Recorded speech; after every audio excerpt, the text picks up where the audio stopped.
Good morning, Wall Street winners. It is Monday, May the 5th, and interesting post a couple of days ago from Donald J. Trump about gasoline prices.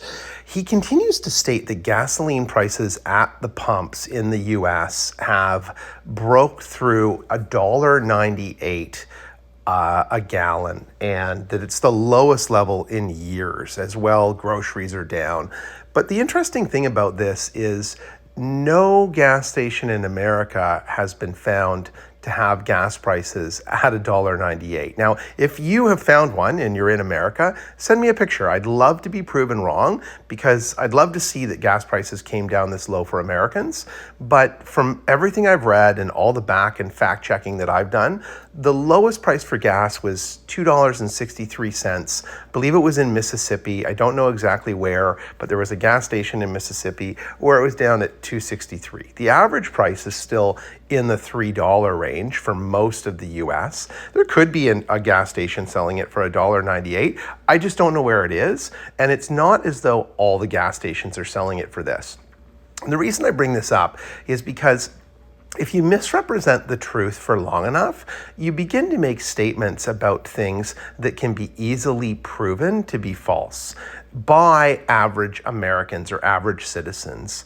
And when you start telling people who have to buy groceries every day or have to buy gas every week that the price is lower than it ultimately is for them, then there becomes a disconnect. And I think we're getting to that point now where people, even those who have voted for President Trump and who are strong Republican believing individuals, and I've leaned to the Republican side as well, not that I vote in the US because I'm Canadian, but who have beliefs that line up with some of the Republican issues, maybe not all of them.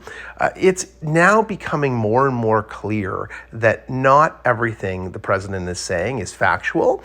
And I think that's going to start to now trickle through into other areas. And maybe it will awaken some folks to the fact that there's a lot of data being shared, particularly out of the White House, that is extremely misleading. And that is what is causing the markets to be so volatile, because we have misleading information, contradictory information, policies put in place and then either paused or revoked or pulled back, canceled. And we've gone through 8-9 days of positive gains in the different US indices, and now we're seeing a bit of a pullback. And this week's going to be extremely interesting because it's the week that Federal Reserve, US Fed Reserve Chairman Jerome Powell speaks on Wednesday. It talks about interest rates after the 2-day FOMC meeting. And because of the last positive jobs report coming out on Friday, and because inflation hasn't increased significantly over the last few months because tariffs got paused, I think what we're going to see is rates remain unchanged, and that is going to infuriate the president. And it'll be interesting to see what he does when he is infuriated, because he tends to go off on Truth Social and make statements, and it'll be worthwhile watching what those statements are to see where his head is at and how that affects the markets. The last time he spoke about firing Jerome Powell, the markets tanked 2 to 3%. So we'll have to wait and see what happens, but that is a possibility this Wednesday. Good luck in your trades today, and if you like the videos, please